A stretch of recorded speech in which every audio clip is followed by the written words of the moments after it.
Gold medal वाली बहू। सपना के पिता एक गरीब किसान थे।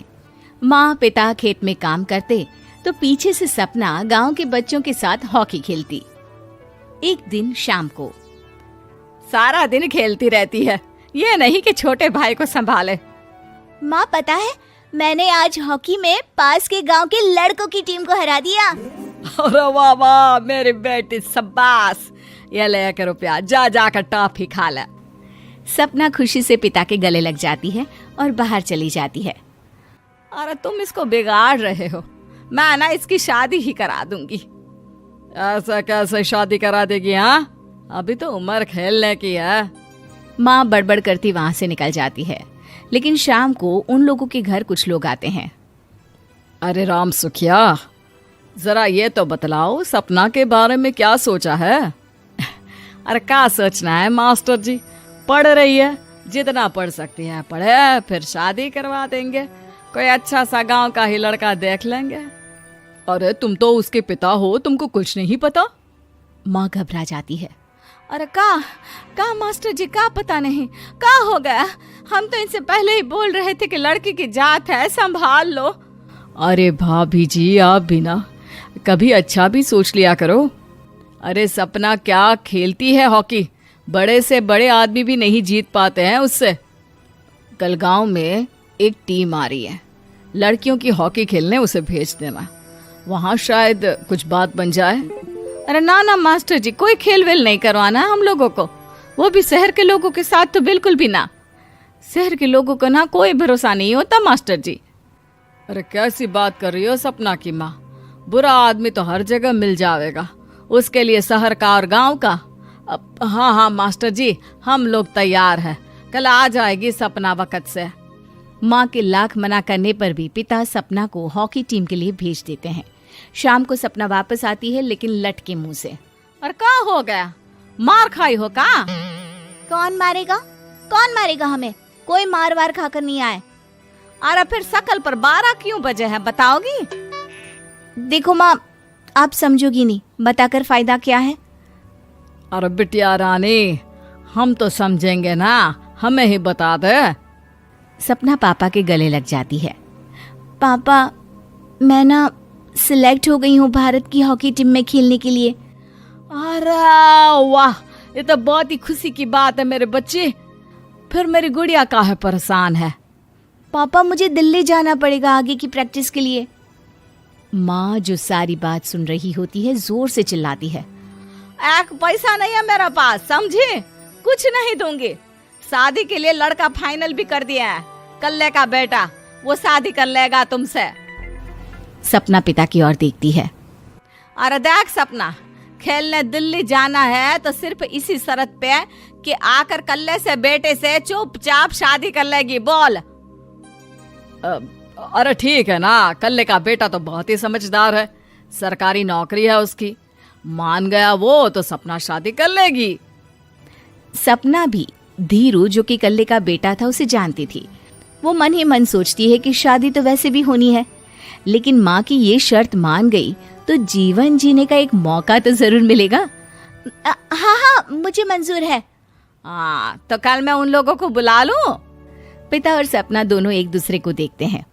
अब माँ ठीक है ना, बुलाने की क्या जरूरत है, वो लोग पसंद कर रहे हैं ना मुझे, वही ठीक है। बस आप तो मेरा दिल्ली का बैग पैक कर दो। सपना दिल्ली जाती है, दिल्ली टीम के लिए खेलने के लिए। सपना खूब अच्छा खेलती है और गोल्ड मेडल जीत कर आती है। जब वो गांव आती है तो उसका जोरदार स्वागत होता है। हर कोई सपना सपना चिल्ला रहा होता है। और सपना के पापा, तुम्हारी बेटी ने तो गांव का नाम रोशन कर दिया है। गांव की तरफ से तुम लोगों को गांव में पक्का मकान और सपना को परिषद में पक्की नौकरी देने के लिए हम तैयार हैं। अरे वाह वाह, पक्का मकान, ये तो बहुत अच्छी बात है, लेकिन सपना की नौकरी नहीं चाहिए हमें। हाँ, कैसी बात कर रही हो सपना की माँ? लड़की की नौकरी रहेगी तो अपने पैरों पर खड़ी रहेगी, किसी के आगे झुकने की जरूरत ना पड़ेगी। अरे चुप रहो, हम तो नौकरी ना करते हैं, पर मजाल है कि किसी के आगे झुके हो। ना ना, हमारी बेटी नौकरी नहीं करेगी। पिता लाख समझाते हैं लेकिन माँ नहीं मानती। और फिर वो दिन भी आ जाता है जब सपना को अपने कहे अनुसार लड़के से शादी भी करनी पड़ती है। ससुराल में। ए बहू, तू रोज रोज सुबह कहाँ जाती है? घर का सारा काम निपटा कर कहाँ भागती है? माँ का घर तो पास ही है, वहीं निकल जाती है क्या? नहीं माँ जी, मैं हॉकी खेलने जाती हूँ, मुझे खेलना पसंद है। खेलना पसंद है?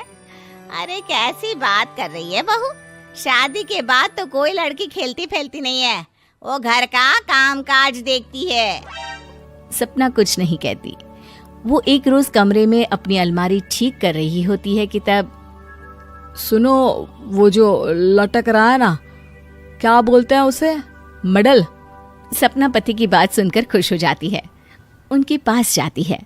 मैं सोच ही रही थी कि तुमने कभी पूछा क्यों नहीं। ये मेडल है, मैंने जीता है, पता है, हॉकी में। बड़ा मैदान, बहुत से लोग, 2 टीम और फिर शुरू होता है जुनून। पता है, लगता है जैसे बस जिंदगी यही है, खेलते रहो, भागते रहो, दौड़ते रहो और लक्ष्य को पालो। सुनो ना, मैं ना भारतीय टीम के लिए खेलना चाहती हूँ। माँ, यहाँ तो आ जरा। सपना हैरान हो जाती है कि ये क्या हो गया, पति अचानक से माँ को क्यों बुला रहा है। हाँ बेटा, क्या हो गया? काहे गला फाड़ रहे हो? माँ, ये सपना क्या कह रही है? अरे बीवी तो बोलती ही रहती है बेटा, लेकिन क्या हो गया, चिल्ला क्यों रहे हो? ऐसा क्या बोल दिया इसने? माँ ये बोल रही है कि इसको खेलना है भारतीय टीम के लिए। सपना डर जाती है। नहीं माँ जी, मैंने कहा कि मैं चाहती हूँ कि वो मैं बोला था ना, शादी के बाद कोई खेलता नहीं, घर का काम काज देखता है, लेकिन फिर भी। नहीं माँ जी, ठीक है, मैं घर का काम देखूंगी, कल से मैं खेलने भी नहीं जाऊंगी, माफ कर दीजिए। सपना पति की तरफ देखती है जो माँ की तरफ देख रहा होता है। उसे गुस्सा तो आता है, लेकिन करती भी तो क्या, सास के सामने कैसे पति की क्लास लगाती। अरे बेटा, अब क्यों घूरे जा रहे हो बहू को? माँ, अभी इस बात का फैसला करके जाना, वरना ये तो तेरे कमरे से जाने के बाद मुझे। अब चुप हो जाइए आप, छोटी सी बात का बतंगड़ मत बनाइए। छोटी सी बात? बहू, ये कोई छोटी बात नहीं है।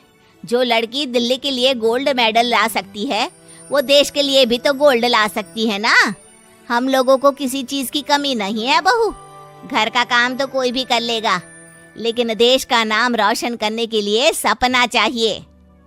जा बहू, तेरी ट्रेनिंग का सारा इंतजाम तेरे पति ने कर दिया है, जा खेल और देश का नाम रोशन कर।